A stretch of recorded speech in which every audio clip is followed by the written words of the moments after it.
नमस्कार प्रेक्षकांनो, ठरलं तर मग मालिकेच्या आजच्या म्हणजेच 27 फेब्रुवारीच्या भागात आपल्याला एक जबरदस्त ट्विस्ट पाहायला मिळणार आहे.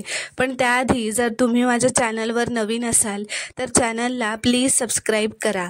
तर प्रेक्षकांनो, ठरलं तर मग मालिकेच्या आजच्या म्हणजे 27 फेब्रुवारीच्या भागात आपण पाहणार आहोत की आता जोशी वकील अर्जुनला सांगत असतो की माझ्या मित्राचं एक झेरॉक्सचं दुकान आहे, तिथे हा अथर्व विचारे कधीतरी आला असेल आधार कार्डची कॉपी काढायला. मी त्याच्या फोटोवरून बाकीची सगळी माहिती काढली आणि सगळे फेक पेपर्स त्याच्या नावावर बनवले. तर त्यावर अर्जुन विचारतो, म्हणजे अथर्व विचारे नावाचा खरा माणूस आहे, पण त्याचा साक्षी शिखरेशी काही संबंध नाही आणि त्याला माहीत नसताना तू त्याचे पेपर्स इल्लिगली वापरलेस. तर आता यामुळे अर्जुन जोशीवर हात उचलायला जातो. त्याला म्हणतो, अरे लाज नाही वाटत का? जोशी म्हणतो, मारू नका साहेब. तर अर्जुन त्याला म्हणतो, आता मी सोडतोय तुला, पण तुझं हे तोंड उघडलंस ना जर महिपतकडे तर तुझी ही फाईल बार काउन्सिलकडे जाईल, हे मी बघेन. कळलं? तेव्हा जोशी म्हणतो, मी काही सांगणार नाही साहेब, पण कधीतरी महिपतला समजेलच, तेव्हा ते माझा जीव घेतील, असं जोशी म्हणतो. तेव्हा अर्जुन म्हणतो, डोंट वरी जोशी, तोपर्यंत मी तुला अशा सेफ जागी पोहोचवेन जिथे तुला महिपत हात सुद्धा लावू शकणार नाही.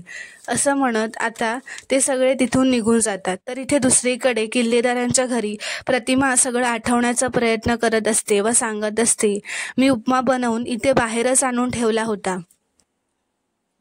हे सगळं ती सांगत असते, पण प्रिया मनातच म्हणत असते, काय मूर्ख बाई आहे ही, हिची स्वच्छतेची आवडच हिला नडली. मी उपमा बनवला होता याचा काही पुरावाच उरला नाही, असं ती मनातच खूप खुश होऊन म्हणत असते. तर इथे दुसरीकडे आता अर्जुन, चैतन्य व मधुभाऊ जोशीच्या ऑफिसमधून बाहेर येत असतात. तेव्हा चैतन्य अर्जुनला विचारतो, तू खरंच जोशीला असाच सोडून देणार आहेस का अर्जुन? त्यावर अर्जुन म्हणतो, तू मला ओळखत नाहीस का चैतन्य? म्हणून तो म्हणतो की मी खोटं बोललो. तो मधुभाऊंकडे बघतच म्हणत असतो की काही चांगलं होणार असेल तर थोडं खोटं बोललो तर चालतंच, हो ना मधुभाऊ? तर मधुभाऊ म्हणतात, त्या जोशी वकिलाला शिक्षा होणार असेल तर थोडं खोटं बोलायला काहीच हरकत नाही. त्यावर अर्जुन म्हणतो, होईल मधुभाऊ, आपलं काम झालं की लगेच त्याची फाईल मी बार काउन्सिलकडे देणार आहे. त्यावर चैतन्य म्हणतो, म्हणजे तू जे त्याला बोललास की काम झालं की तू त्याला सेफ जागेवर पोहोचवशील, ती सेफ जागा म्हणजे जेल आहे का? त्यावर अर्जुन म्हणतो, हो, जिकडे महिपत त्याला हात सुद्धा लावू शकणार नाही. असं म्हणत आता ते तिघंही हसतच तिथून निघून जातात. तर इथे दुसरीकडे किल्लेदारांच्या घरी सुमन आता म्हणत असते की जाऊ द्या ना वहिनी, तुम्ही एखादा दुसरा चांगला पदार्थ बनवा, असं ती प्रतिमाला म्हणत असते. त्यावर रविराज म्हणतात, नाही आज नको सुमन, हे जे प्रतिमाच्या चेहऱ्यावर वर्ण आहेत त्यांसाठी मी कॉस्मॅटोलॉजिस्टची अपॉइंटमेंट घेतली आहे, ते दाखवून घेतो जरा तिला घेऊन. असं म्हणत रविराज प्रतिमाला म्हणतात, प्रतिमा तू जरा फ्रेश हो, आपण लगेचच निघूया. तर आता इथे सगळे निघून गेल्यावर फक्त नागराज व प्रिया असतात. तेव्हा नागराज प्रियाला विचारतो, मला जरा शंका आहे, हा उपमा असा अचानक गायब कसा झाला, असं ते तिच्याकडे शंकेने बघतच विचारतात. त्यावर प्रिया म्हणते, तो मीच उचलला. तर नागराज विचारतो, का? तर प्रिया म्हणते, हे प्रतिमा व सायली जरा जास्तच जवळ येत आहेत, शिवाय त्या प्रतिमाचं तोंड जरा जास्तच चालायला लागलंय. तिने फक्त माझं लग्न नाही मोडलं, माझ्यावर हात उचललाय, मग त्याची शिक्षा तिला मिळायला नको का? त्यावर नागराज म्हणतो, इकडे दादा तिचा चेहरा दुरुस्त करणार व तिकडे तू तिचा मेंदू बिघडवणार, म्हणजे लोकांना तरी असं वाटायला लावणार तू, असं ते हसतच म्हणत असतात. तर आता दुसरीकडे सुभेदारांच्या घरी कल्पना आता पूर्णाजींसाठी गोडाचा शिरा करून घेऊन येते.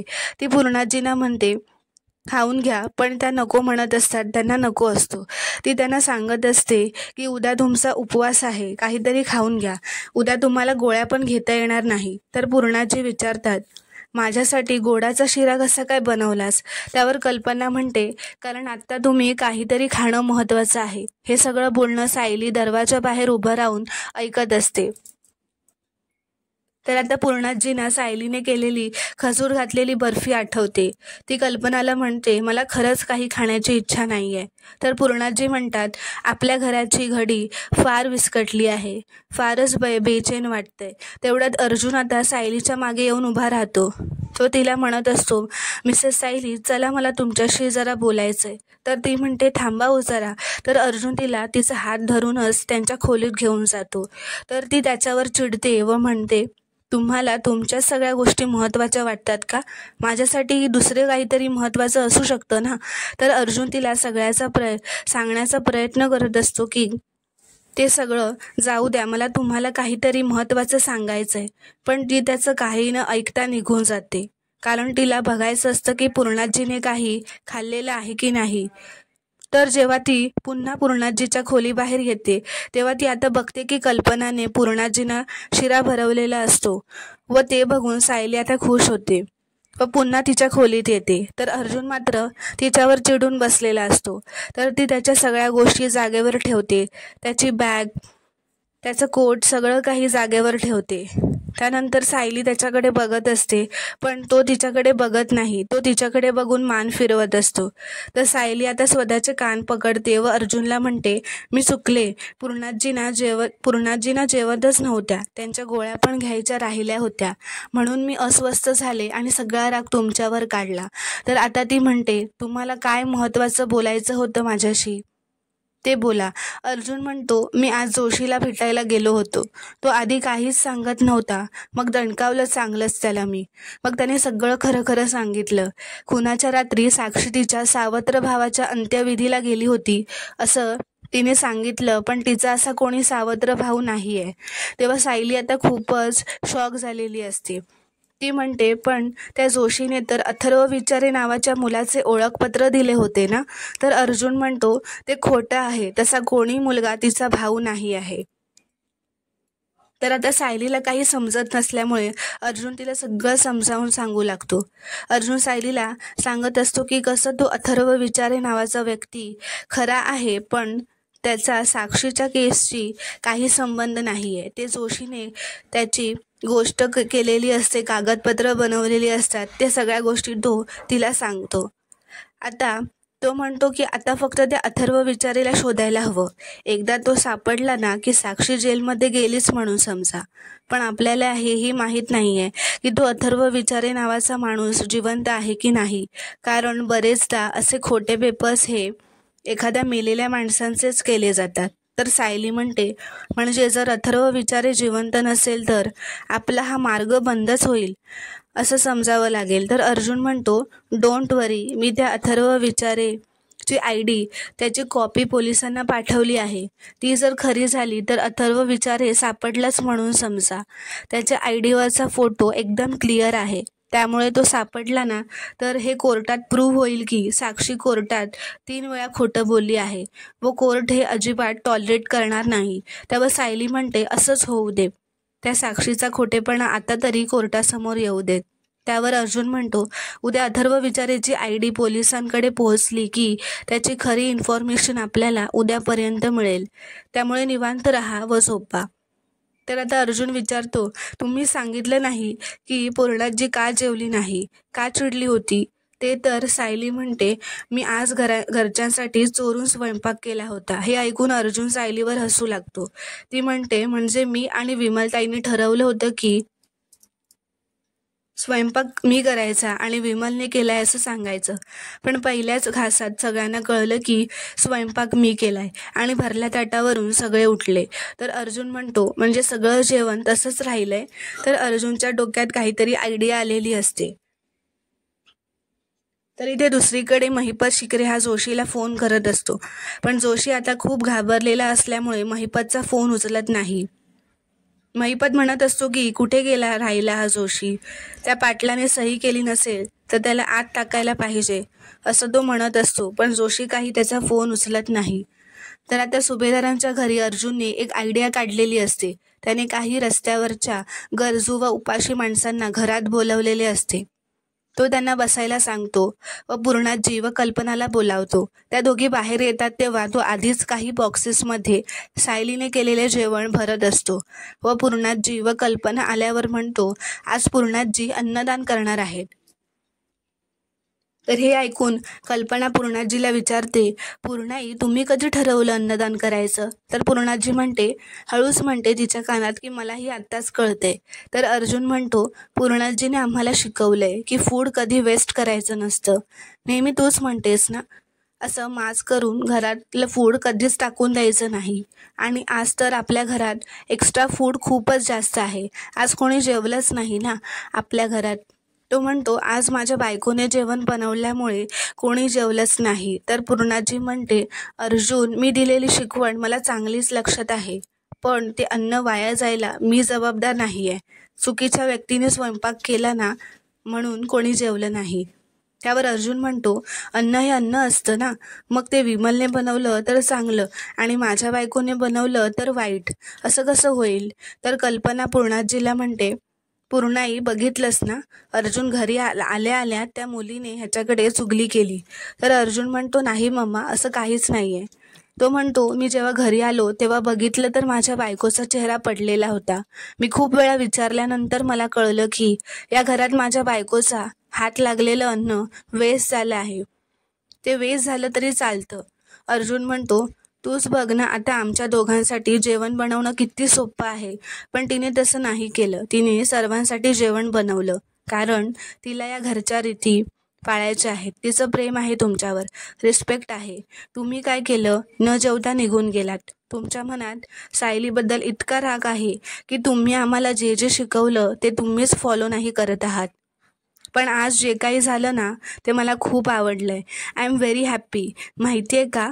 कारण तुम्ही असं वागलात ना, म्हणून आम्हाला कळलं की आज पण तुम्हाला माझ्या बायकोच्या हातची चव माहिती आहे. तो म्हणतो, म्हणजे कुठे ना कुठे तुमच्या मनात सुद्धा माझ्या बायकोबद्दल प्रेम आहे आणि म्हणूनच माझ्या बायकोच्या हातचं टेस्टी जेवण या सगळ्यांना मिळणार आहे. पूर्णाजी, आज तुला अन्नदान करायचं. तो म्हणतो, actually you should be grateful to my wife, कारण आज माझ्या बायकोमुळे तुला अन्नदानाचं पुण्य मिळणार आहे. अर्जुन ते पॅक केलेले जेवणाचे बॉक्स पूर्णाजी व कल्पनाला देतो व त्यांना ते त्या गरीब माणसांना वाटायला सांगतो. ती माणसं ते जेवण घेऊन निघून जातात. तर आता दुसऱ्या दिवशी सायली छान अशी तयार झालेली असते व देवपूजा करत असते तिच्या खोलीत. अर्जुन अंघोळ करून बाहेर आल्यावर बघतो आणि सायलीला विचारतो, हे काय करताय तुम्ही? तर सायली म्हटले, अहो, आज महाशिवरात्री आहे, महादेवाची पूजा करायची असते आणि आज माझी निर्जळी उपवास असणार आहे. तर अर्जुन म्हणतो, काय? अहो, एकतर तुमचं वजन 1.5 किलो आणि त्यात तुम्ही पाणीसुद्धा पिणार नाही.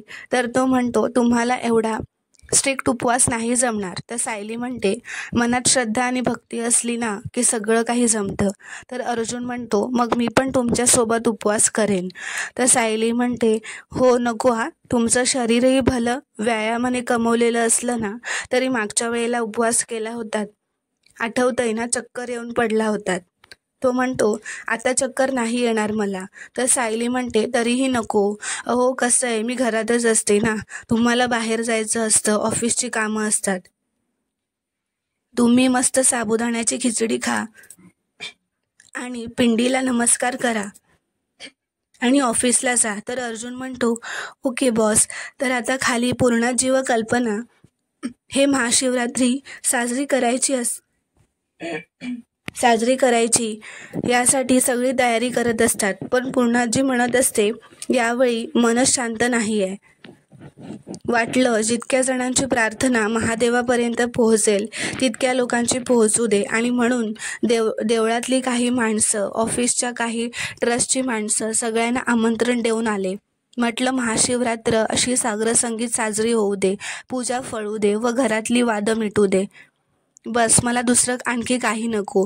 तर इथे किचनमध्ये सायली साबुदाण्याची खिचडी करत असते आणि फोडणी देत असते. तर पूर्णाजींना वाटलेलं असतं विमलच किचनमध्ये आहे. पूर्णाजींना खमंग वास येतो. त्या म्हणतात, वा काय खमंग फोडणी झाली आहे. त्या म्हणतात, विमल, अगदी खमंग फोडणी झाली आहे. तर सायली म्हणते, पूर्णाजी साबुदाण्याची खिचडी करते, तुम्हाला देऊ का थोडीशी? तर पूर्णाजींना लगेच राग येतो. पूर्णाजी म्हणते, नाही नको, आमचा फराळ विमल करेल. सायली म्हणते, हरकत नाही, पण आज साबुदाण्याची खिचडी छानच होणार, याची पावती दिली तुम्ही मला. तर इथे दुसरीकडे अर्जुनने पोलीस स्टेशनमध्ये फोन केलेला असतो अथर्व विचारेबद्दल चौकशी करण्यासाठी. तर त्याला काही माहिती मिळाली का ते विचारण्यासाठी तो फोन केलेला असतो. तर तो पोलिसांना म्हणतो, मी संध्याकाळी येऊन जाईन पोलीस स्टेशनला. तर इथे सायली अर्जुनसाठी खिचडी व कॉफी घेऊन येते. तर सायली सांगते की तुम्हाला माहिती आहे, मी आता साबुदाण्याची खिचडी करताना तुपाची फोडणी दिली तेव्हा पूर्णाजीने त्या फोडणीच्या सुवासाचं कौतुक केलं. त्यांना वाटलं ती फोडणी विमलताईने दिली. असं म्हणत आता अर्जुन म्हणतो, तुम्ही अशा स्टेप बाय स्टेप तुमच्या कुटुंबाच्या जवळ जाणार आहात. सायली म्हणते, हो मला पण माहिती आहे ते, तुम्ही आता खाऊन घ्या पटकन. तर अर्जुन आता कसल्या तरी फाईल्स काढून त्या शोधत असतो.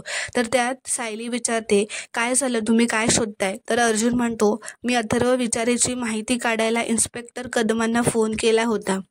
ते म्हणाले त्यांच्याकडे जी ID आहे त्यात जो ॲड्रेस आहे त्या ॲड्रेसवर कोणीही राहत नाही आणि त्यात जो नंबर आहे त्यातला एक नंबर वेगळा आहे. म्हणजे फोटो, ॲड्रेस व नंबर वेगवेगळे आहेत. तो म्हणतो खूपच कन्फ्युजन आहे. तेवढ्यात अर्जुनला तो फोटो सापडतो अथर्व विचारेचा. तर अर्जुन म्हणतो, आता आपल्याला एवढं माहिती आहे की या चेहऱ्याचा अथर्व विचारे नावाचा माणूस एका दुकानात फोटोकॉपी काढायला गेला होता. आता तो काही महिन्यांपूर्वी गेला होता की वर्षांपूर्वी, किंवा हा माणूस जिवंत आहे की मेलाय हे शोधण्याचा 1% चान्स जरी असला ना तरी मी तो सोडणार नाही. तर मित्रांनो, पुढील भागात आपण पाहणार आहोत आता महाशिवरात्रीच्या पूजेची कार्यक्रमाची सुभेदारांच्या घरात खूपच जल्लोषात साजरी होत असते. तेव्हा पूजेला बरेच माणसं येत असतात. तेव्हा तिथे अथर्व विचारे सुद्धा पाया पडण्यासाठी आलेला असतो. त्याला बाकी कोणीही ओळखत नाही, पण सायली मात्र त्याला बघताच ओळखते व खूपच शॉक होते. ती मनातच म्हणते, अथर्व विचारे हा जिवंत आहे. तर आता पुढील भागात काय होणार हे पाहणं खूपच रोमांचक ठरणार आहे. पूर्ण व्हिडिओ बघितल्याबद्दल धन्यवाद.